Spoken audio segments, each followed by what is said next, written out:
quels sont les interdits de l'eau? Je vous ai déjà expliqué plusieurs fois que 60% de nos blocages dans la vie viennent des choses que nous faisons inconsciemment. Et cela a une manifestation négative sur notre vie, sur notre physique et même sur notre existence. Alors dans cette vidéo, spirituellement parlant, je prendrai la peine et beaucoup d'allégresse de t'expliquer les interdits de l'eau. L'eau. Vous devez comprendre ceci. L'eau est la chose la plus puissante de tous les quatre éléments. Et dans l'eau se réside tout. C'est la raison pour laquelle vous allez voir, dans l'eau, au fond de l'eau, il y a encore la terre. Pour dire que l'eau englobe tout. D'accord? En même temps, l'eau, qu'on ne vous mente pas. L'histoire qu'on vous dit, Mami Wata, Mami ceci, quand vous entendez l'eau, quoi c'est la sorcellerie? Non. Les puissances les plus dangereuses viennent de l'eau. Les ancêtres les plus dangereux viennent de l'eau. Nos puissances les plus fortes, selon nos valeurs fondamentales, viennent de l'eau.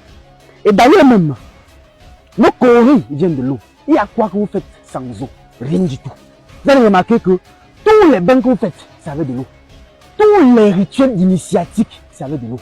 Même les rêves que vous faites, vous retrouvez dans l'eau, comme ça, c'est de l'eau. Donc on peut dire que l'eau est une source énergétique très puissante pour la génération humaine. Et en même temps, ça peut être favorable pour vous ou ça peut devenir même un véritable blocage. C'est la raison pour laquelle dans cette vidéo, je vais t'édifier dessus les interdits de l'eau pour que tu ne tombes plus dans ce piège-là. Premièrement, lorsque vous pensez que il y a un coup d'eau, on voit les gens faire ça. On ne jette pas les choses dans un coup d'eau. Vous passez, vous lancez un caillou, vous lancez quelque chose, vous jetez une bouteille, vous avez bu le jus jeté, vous avez maillé le jus jeté. On ne jette rien dans un coup d'eau. Dans de l'eau réside beaucoup de divinités. Et lorsque vous enfreignez les règles, parce que les gens partent à la plage parfois, ils s'asseyent, ils font les choses, ils savent pas. Lorsque vous enfreignez les règles de cette eau-là, cette divinité se lève et vous poursuit et bloque votre vie. Vous voyez, on ne crache pas dans l'eau. On ne voit pas un coup d'eau comme ça, on crache dans tout. C'est interdit de le faire. Vous crachez sur les gens, vous crachez sur les nobles, sur des rois, sur des reines, sur des princesses, sur des chefs. Autre chose, c'est quoi? C'est que on ne crie pas son nom sur le sable, dans l'eau. Méfiez-vous de ceci. C'est très important. Les gens qui partent à la plage, ils mettent leur nom. Irène, ceci, cela, ils écrivent leur nom, leur prénom sur le sable et l'eau vient balayer, ça part avec. Vous êtes comme ça en train de vous sceller avec une divinité de l'eau. Faites attention. Votre nom est votre représentation.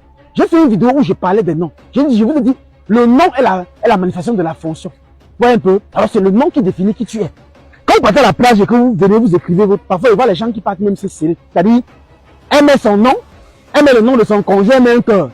Quelque temps après, l'autre vient s'aballer, ça part avec. Vous scellez des divinités. Vous écrivez votre prénom, l'autre vient prendre sa part avec. Vous scellez ainsi des divinités. Vous dites aux divinités que je me livre à vous. Parce que déjà, quand vous écrivez son nom, vous ne faites aucune intention dessus. Donc quand vous écrivez, on ne crie pas son nom à la plage.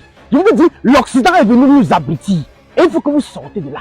On ne met pas son nom sur la plage. Ne voyez pas parce que les Occidentaux font ça, vous allez prendre ça, ramener ici, et c'est ça qui cause les blocages. Lorsque vous mettez votre nom sur le sable de la plage, et que l'eau vient ramener, soit bien la nuit, mais ce n'est pas l'eau qui ramène. Et qu'à un moment, vous avez que ce nom a disparu là, c'est un gros problème. C'est-à-dire que vous venez de sceller votre sort, de sceller votre vie à une divinité. Et dans la plupart des cas, c'est une divinité maléfique. Parce que dans l'eau se retrouvent les bonnes et les mauvaises choses. Tout comme le monde est fait du bien et le mal. Autre chose, c'est quoi? On ne chie pas dans l'eau. On ne pisse pas dans l'eau. Les gens qui partent quelque part, lorsqu'il y a un coup de partie, ils se mettent à l'intérieur, vous chiez. Je vous assure, vous faites ça. Vous êtes maudit de toute votre vie. L'eau que vous voyez là, c'est quelque chose qui est très sacré. Et quand je dis sacré, c'est dans toute sa forme, toute sa splendeur. On ne pisse pas dans l'eau, on ne chie pas dans l'eau. Quand vous le faites, vous êtes bloqué. Déjà, méfiez-vous de ça. Autre chose, l'eau que vous expliquez, c'est quoi? C'est que ça concerne à la maison. Lorsque vous utilisez l'eau à la maison. Ici, avec moi, j'ai une bouteille d'eau. C'est pas de la publicité que je fais. Hein? J'ai une bouteille d'eau ici avec moi.